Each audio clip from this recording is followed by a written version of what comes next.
বেশ কটি সুসংবাদ দিয়ে আমরা শুরু করেছিলাম। আমরা যেটি ভাই বোনের আবেদন সেটি আপনি খুব সুন্দর করে বিস্তারিতভাবে আলোচনা করেছেন। EB2, EB3 নিয়ে আরেকটু বিস্তারিতভাবে জানতে চাই যে কি পরিবর্তন কিংবা কি সুসংবাদটি এসেছে। Well, EB2 National Interest Waiver and EB3 Unskilled. EB2 National Interest Waiver আগে আমরা ওয়েট করতাম আপনার হাই ফোর অ্যাপ্রুভ হওয়ার জন্য। রাইট নাও আপনি কনকারেন্টলি অ্যাপ্লাই করা থাকে অ্যাডজাস্টমেন্টের জন্য। আর EB3 তে যদি লেবার সার্টিফিকেশন অ্যাপ্রুভ হয়, I-40 অ্যাপ্রুভ থাকলে আপনি কনকারেন্টলি 485 এর জন্য অ্যাপ্লাই করতে পারছেন, অ্যাপ্লিকেশন করতে পারছেন, not the final action for application. আগে ওয়েট করতে হচ্ছে। This are first. আমাদের আরেকজন প্রশ্ন করেছেন, তিনি বলছেন তিনি তার বাবার জন্য আবেদন করেছিলেন এবং বাবার প্রথমে একবার মেডিকেল এবং ইন্টারভিউ হয়ে যায় এবং ইন্টারভিউ হওয়ার পরে অ্যাডমিনিস্ট্রেশন চেক এবং তাকে আবারও মেডিকেল করতে বলে, তারপর তাকে ওয়েট করতে বলে এবং যেহেতু এখন ভিসা পজ আছে সে কারণে। এবং তার প্রশ্নটি হচ্ছে তিনি এখন কোনো কাজ করছেন না এবং তিনি তার হাজবেন্ড এবং জয়েন্ট স্পন্সর নিয়েই তিনি আবেদন করেছেন এবং যেহেতু তিনি কাজ করছেন না, এটা কি কোনো ধরনের প্রভাব ফেলবে কিনা তার বাবার ভিসার ক্ষেত্রে? এবং তার হাজবেন্ড মেডিকেট নেয় এবং এটি কি পাবলিক চার্জের আওতায় পড়বে কিনা?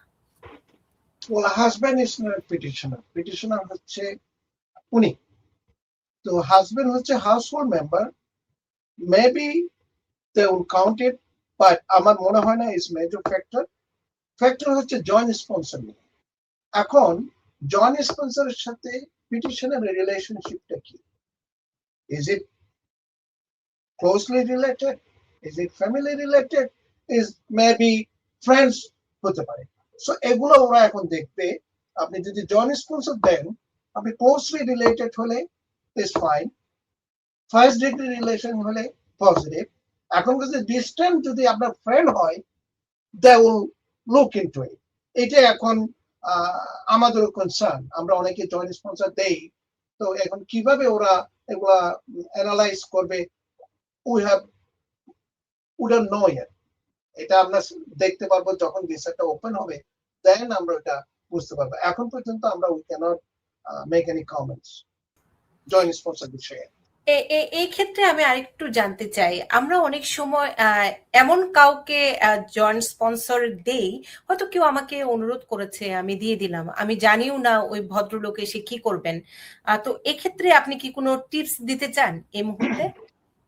ওয়েল, জয়েন্ট স্পন্সরের রেসপন্সিবিলিটি আমি বলি, any sponsor and joint sponsor যারা স্পন্সর করবে তারা একটা এগ্রিমেন্ট করছে ইউএস গভর্নমেন্টের সাথে। মানে সে যদি কোনো সময় পাবলিক চার্জ নেয় বা মেডিকেট নেয়, sponsor and joint sponsors are liable financially. এটাই হচ্ছে ল এবং is been there forever. এখন গভর্নমেন্ট ইউএস গভর্নমেন্ট কোন সময় এটার এগেইনস্টে এটা এনফোর্স করে না। যদি চাই, এখন কারেন্ট অ্যাডমিনিস্ট্রেশন, আমি যদি কাউকে জয়েন্ট স্পন্সর করি, আসার পরে 2 years লেটার সে পাবলিক চার্জে নিল, হোয়াটএভার যা নিল, তাইলে গভর্নমেন্ট যদি চায় আমাকে সু করতে পারে বা নোটিশ দিতে পারে রিএম্বার্স করার জন্য যে টাকাটা সে গভর্নমেন্ট থেকে নিল। তো জয়েন্ট স্পন্সরের লাইবিলিটি যতদিন পর্যন্ত যাকে স্পন্সর করে নিয়ে আসছেন সে যদি সিটিজেন না হয় ততদিন পর্যন্ত তার লাইবিলিটিস। আবার অনেকে সিটিজেন না হলেও 10 years যদি কাজ করে, ট্যাক্স দেয় 10 years, আমরা বলি 40 credits। 40 ক্রেডিট যদি হয় আইআরএস এর বুকে বা সোশ্যাল সিকিউরিটির বুকে 40 ক্রেডিট যদি হয়, তাহলে জয়েন্ট স্পন্সর এবং স্পন্সরের আর কি বলে আপনার রিলিফ ফ্রম দ্য লাইবিলিটিস আর থাকবে না। সো একদিন পর্যন্ত by law joint sponsor and sponsor are liable.